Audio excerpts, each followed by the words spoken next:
Hello, everyone. Welcome to Joe Consume Cinema. I'm your host, Mark S. What's the S stand for?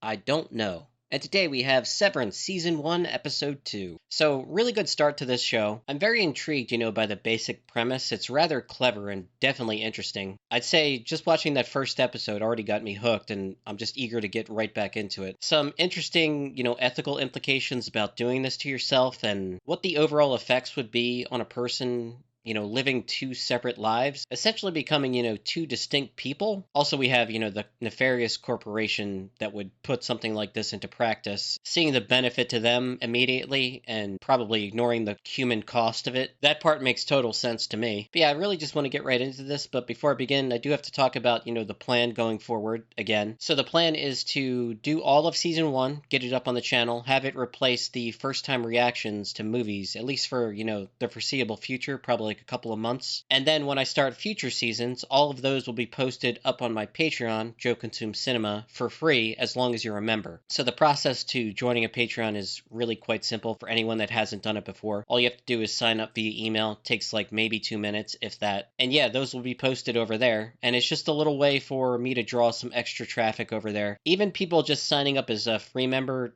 does actually support the channel. Brings a little bit more attention overall, and it really does help. But yeah, any support is always very much appreciated. Like, comment, share, subscribe. That all really helps too. And yeah, I'm not going to prolong this one too much. We're just going to get right to the episode. I am aware that this alteration is comprehensive and irreversible. I make these statements freely. So your work personage will be waking in a few hours on the severed floor. The next time you yourself will be sentient will be this evening. Literal brain surgery.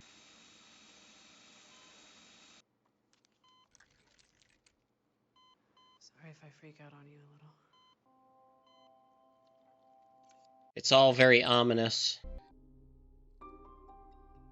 Mark is aware because he had that encounter with Petey that there's more going on. I wonder if he's going to start like slipping notes to himself so that he knows what is going on the inside and what is going on the outside, and maybe break that barrier down his own way, because I don't think he's going to be able to, like get surgery on his own to remove this chip or whatever. Every product in their surrounding is made by Lumen. So it's just like a major conglomerate that has its hands in literally everything.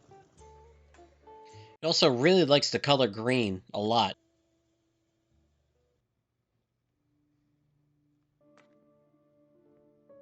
Is he going to get rid of Petey's image? So it's tomorrow now? This sounds like busy work's busy work. Like if it turns out I hate this and I want to quit, is that an option?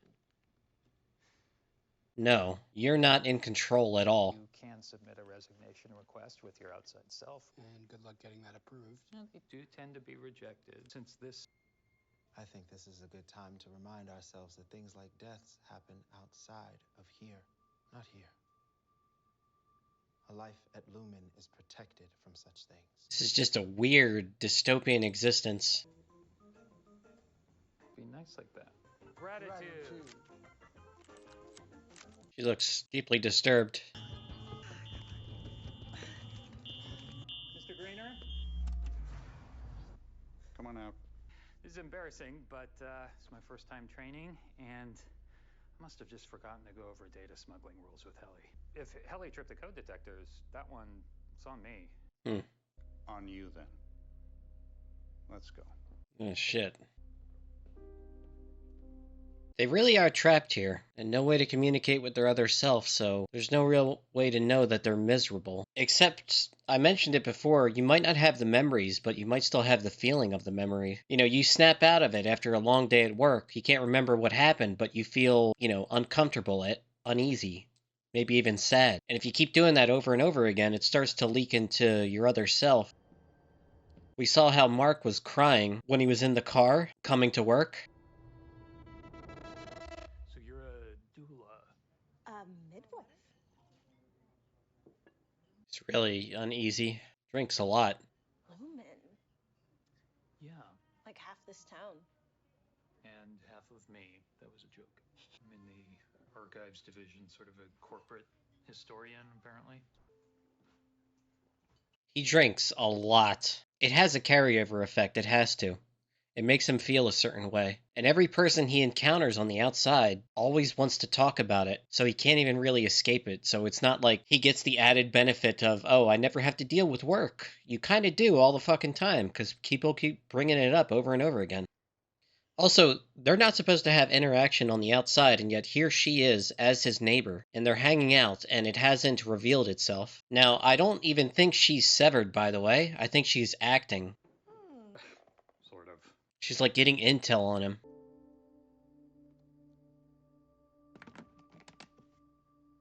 Mr. Scout, what a pleasure.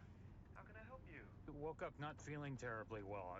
Sorry, I'm just now calling. I know your innie will be sad to have missed the day. Where's Mark? Sick or fired? Probably sick. Funny timing. Looks like we're on some sort of farm, maybe? It sort of looks like a greenhouse. Yeah, but why don't we always finish the files? Still, it keeps so long. We finish on average 1 in 5 files before they expire.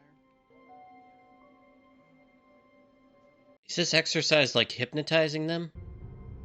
Oh god. It's like a bad acid trip. Black ink underneath his fingernails before. Is this where Petey's living? Yeah. We'll deduct the time you spent dozing from your Audi's paycheck. We'll do a wellness check with Miss Casey and go from there, all right? Let not your weakness live in your veins. Nothing scary yet. Probes what to blow up. This is the leading theory? Now, Irv thinks we're cutting swear words out of movies.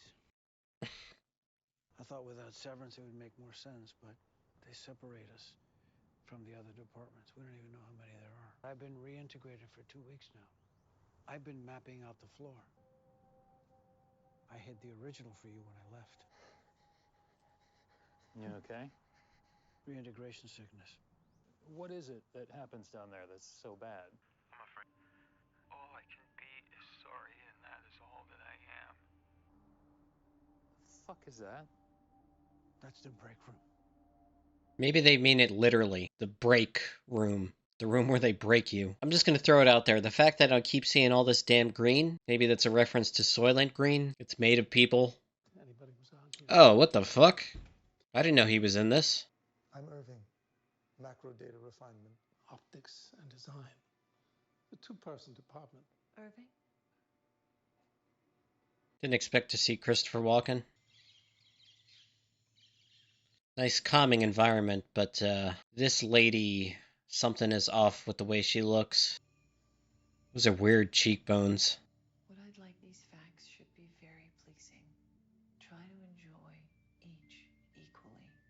These facts are not to be shared outside this room. Okay, took some time just to gather my thoughts, so that was the second episode. Really good. Show is fascinating. Mark's curiosity finally got the better of him, and he turned to the back of that note that Petey gave him, led him to an address, looked like an abandoned farm or greenhouse or whatever, and he's been living there. He's having some side effects from unsevering himself. You know, memories come rushing back. He's only been on the outside for 2 weeks. We saw at the end there that unsevering, is very risky, causes some side effects. He was in the shower at Mark's place, and then he was staring at himself in the mirror at the same time, and you saw the two people. It appears that there's no easy fix to doing this stuff. So yeah, it's really weird. You get this corporate dystopian vibe, but it's not clear what they're actually trying to do. I think they're observing these people, and it's like they're all guinea pigs in a lab. They give them these menial tasks to perform, and also the whole thing with the numbers on the screen, and you'll know it when you see it if it looks scary to you. That's how you know to sort it into these bins. It's like I've been given busy work at work before, but nothing to this extent. There's like some nefarious end,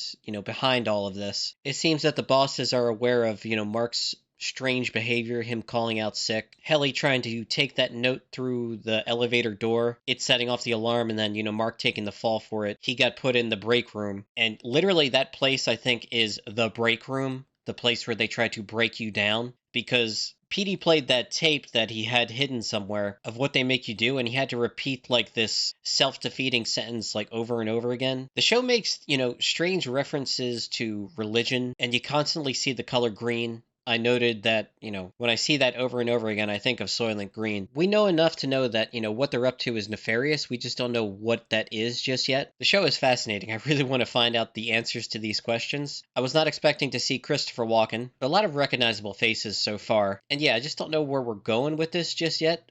It's got to be revealed at some point, but really good second episode. And honestly, I just want to get right to the next one. So as always, thanks for watching and peace.